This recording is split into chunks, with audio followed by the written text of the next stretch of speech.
बहुत पहले की बात थी। शहनू नामक की जगह पर दो बहनें और एक भाई रहते थे। उनके माँ बाप सले बस थे। दो बहनें अपने छोटे भाई का लालन पालन करती थी। बड़ी बहन खूबसूरत और लवण निकली, किंतु दिल में वह जालिम और कुर्र थी।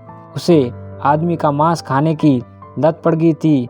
जानना पड़ता था कि उसके शरीर में राक्षस छिपा हुआ हो। दूसरी बहन सहृदय और दयालु भी थी और बड़ी बहन का सम्मान तथा छोटा भाई का प्यार करती थी। वह अपने भाई को दिल का टुकड़ा और आंखों की पुतली समझती थी। छोटा भाई परवान चढ़ते हुए बहुत प्यारा और कोमल दिखा। उसे देखकर बड़ी बहन के मुंह में लार टपकती थी। वह उसे कसा खाने की ताक में थी। एक दिन बड़ी बहन ने अपनी बहन से बकरी चराने को कहा। कहती थी कि वह घर में ठहरत खाना पकाएंगी और भाई की देखभाल करेगी। पर दूसरी बहन को बड़ी बहन की कुत्सिक नियत भाग आई। वह भाई को अकेले घर में छोड़कर कहीं कतई नहीं जाएगी। उसने कहा, बहन जी, तुम पहले की तरह बकरी चराने जाए, मैं घर में आपके लिए बड़े कढ़ाई का पसंदीदा मांस पकाऊंगी। नाखुश होकर बड़ी बहन चली गई। दूसरी बहन ने बाड़े से एक बकरी पकड़कर वध किया। बड़ी बहन घर लौटते वक्त भाई को कहीं सुरक्षित छिपाया। बड़ी बहन के लौटने के बाद उसने पका पकाया मांस लाकर बड़ी बहन को खाने के लिए परोसा और कहा, खा जाइए बहन जी, ये भाई का मांस है। सुनकर बड़ी बहन की बांसें खिल उठी और हाथ पांव नासे हुए। उसे साफ से मांस खाया, लेकिन खाने के बाद उसे मालूम हुआ कि आदमी का मांस नहीं है। फिर भी मुंह से एक शब्द भी नहीं निकला। दूसरे दिन बड़ी बहन ने दूसरी बहन से सरा जाने को भेजा। इस बार दूसरी बहन के पास घर ठहरने के लिए कोई बहाना नहीं रह गया। विवश होकर छोटे भाई को छिपाने के बाद वह बाहर चली गई। शाम को दूसरी बहन घर लौटी। बड़ी बहन ने भाई की एक अंगुली निकालकर उससे कहा, तुमने कल मुझे धोखा दी थी, आज मैंने भाई का वध कर खाया है। ये लो, तुम्हारी एक अंगुली बसी है। बात सुनकर दूसरी बहन को ऐसा दुख हुई और आपरा आक्रोश हुआ, परंतु बड़ी बहन पर वह कुछ नहीं कर पाती।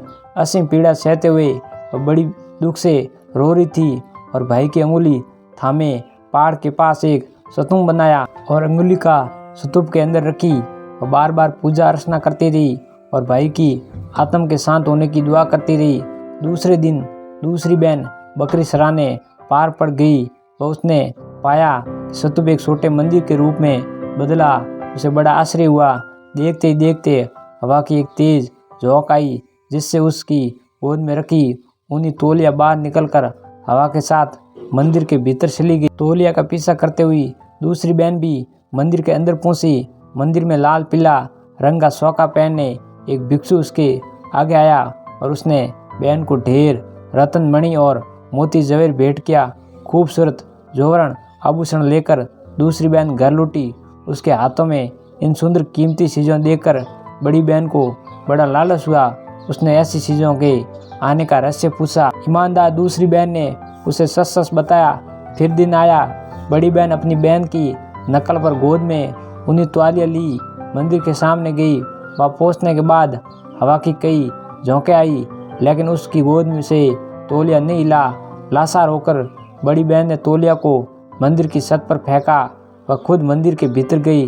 कल के उस भिक्षु ने उसका अवगत किया और उसके सिर और गर्दन पर अनेकों रतन मणि और जौहर मोती पहन दिए। अनंत प्रसन्नता के साथ बड़ी बहन घर की ओर चली गई।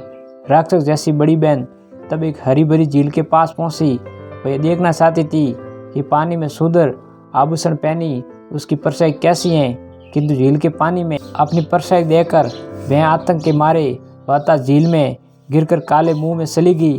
दरअसल उसने अपनी परछाई पर जो पहनी हुई चीज़ें देखी थी वह कोई रतन पन्ने और जेवरत नहीं थी।